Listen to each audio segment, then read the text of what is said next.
छोड़ो, आज छोड़ दो भाई, आज कभी ना रहा। आज बात को मानो, दुलारी छोड़।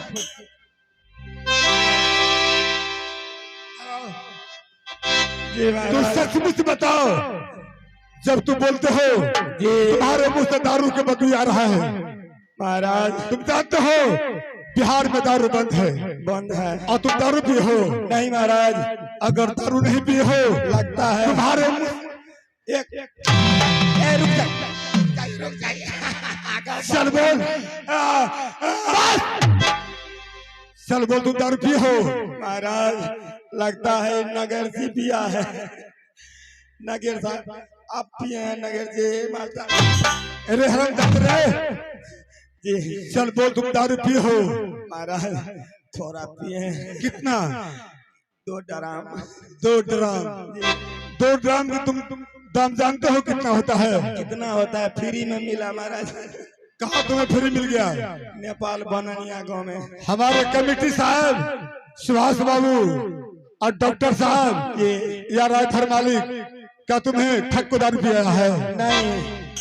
नहीं दिया। I'm sorry.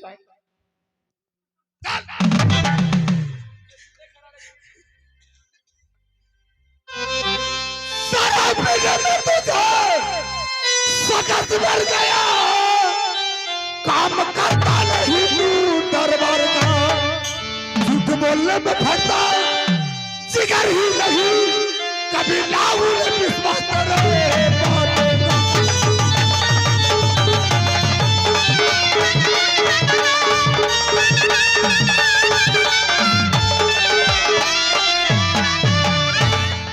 कपड़ा उतारो, तुम सारे बदरों से तुम रखने से मैं सिर्फ इनकार हूँ।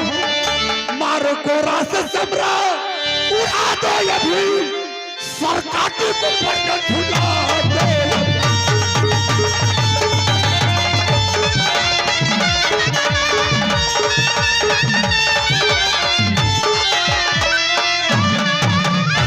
अब तो कभी दारू पियोगे? नहीं महाराज, चलो कान पकड़ो, अब तो दारू नहीं पियोगे कभी? नहीं पिएंगे महाराज, आपके कसम नहीं पिएंगे। चलो पीछे चलो। पर भैया आपने कहा ये पुराना मंत्री है, जितना गलती किए हो आपने माफ कर दिया है, तो मैं भी इससे माफ करता हूँ। पर भैया माफ कर दो दुलारे। सुनो, हो सकता है कहीं लाना तक फंस गया होगा, इसलिए नया मंत्री। सुनो, मैं तुम्हें समझाया करता हूँ। तुम जानते हो मेरे भाई आज 1 सप्ताह से राजमहल।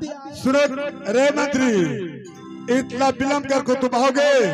जी आप नहीं। तुम जानते हो राज मोहब्बा है, I'm sorry. राज मोहब्बा की जंगीर उड़ाल किसी का माफ नहीं करता है। आज से तो गलती तुम नहीं कर सकते हो, नहीं करना।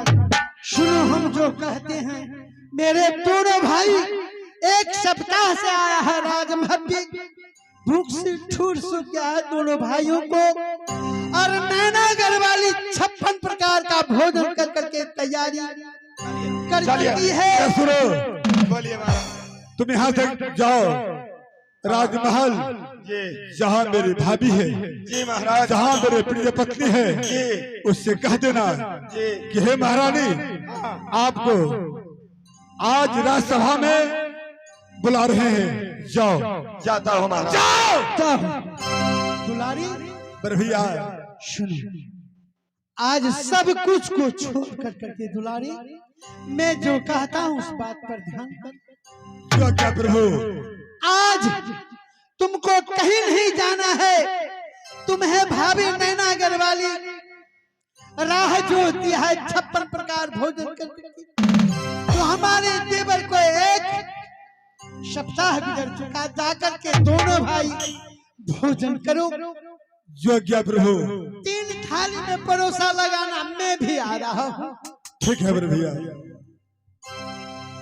क्यों नहीं? मेरे दोस्तों, माता बहन, आज हम लोग खेल को प्रोग्राम रखे हैं हमारे मेला कमेटी के आदेश है कि आज यानी अल्लाह की राजगादी देवला बरन यानी काशी घाट को लड़ाई आज हम लोग करने के लिए जा रहे हैं। काशी घाट की लड़ाई अल्लाह की राजगादी देवला बरन। आप लोग से मैं हाथ जोड़ के कहता हूं कि आप लोग आहिस्ते आहिस्ते खेल को मजा लेंगे। आज का खेल है काशी घाट की लड़ाई। जय हिंद, जय भारत। भाभी है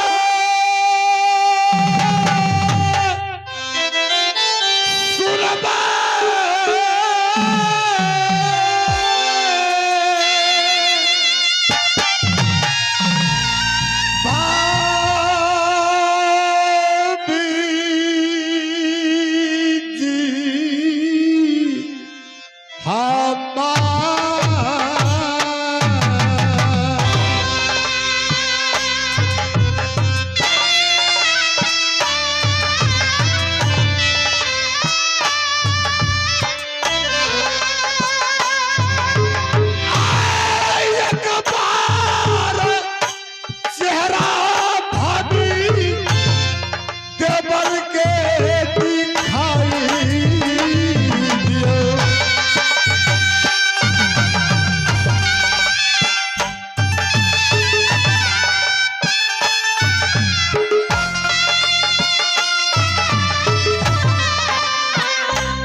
हेलो।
कहबै छियै राजा श्यामदेव सिंह का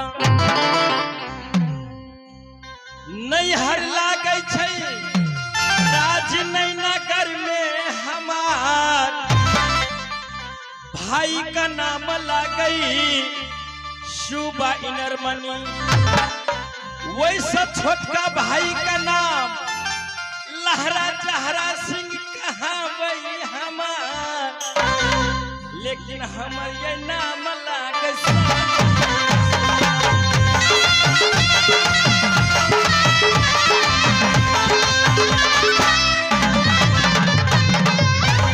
लेकिन मेरी सासुर कहाँ पड़ती है। जब तक मैं सासुर का परिचय न बताऊं तो दुनिया वाले क्या सोचेंगे क्या समझेंगे। अब दीदी सब ये सुन लियो है ये सोना के मीठी बोल सुंदर ससुरा छै किला लोहाबा में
ससुर राजमुब्बा, ससुर जी का नाम स्वर्ग जासर सिंह, सस के नाम सती देवला, मेरे देवर जी के नाम जंगी रुदल, मेरी गोतनी की नाम सती फूला।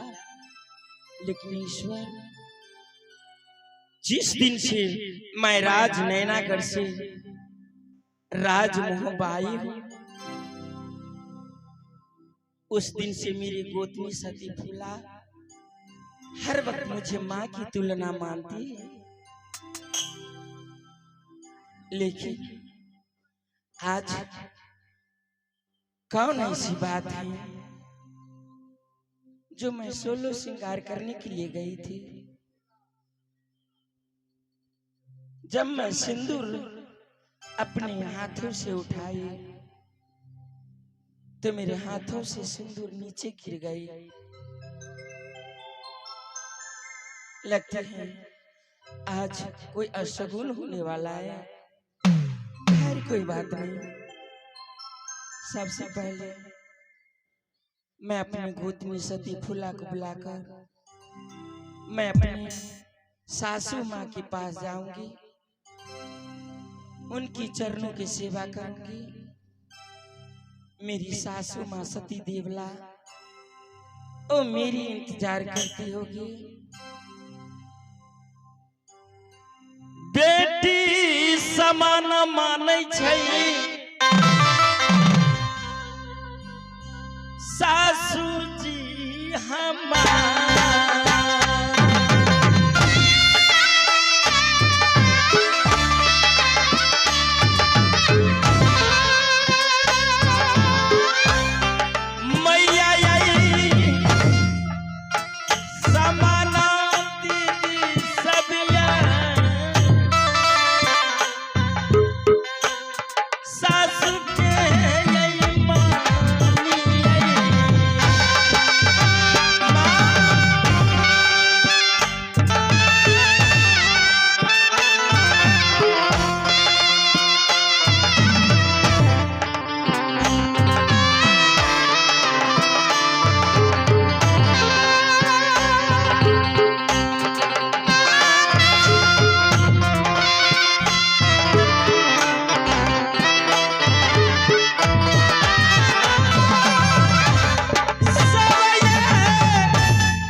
हेलो हेलो जी हेलो